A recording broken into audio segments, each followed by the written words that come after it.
Dalam waktu dekat Aurel Hermansyah akan melahirkan anak pertamanya.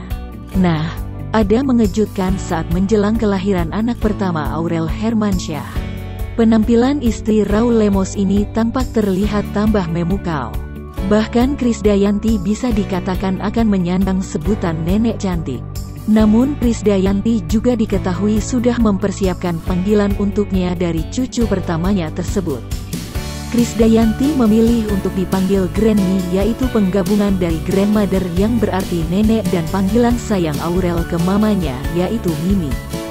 Sementara itu, Krisdayanti yang sebentar lagi akan menjadi seorang nenek, nampak mengubah penampilannya. Bibir penyanyi berusia 46 tahun itu nampak lebih tebal diduga karena tindakan filler.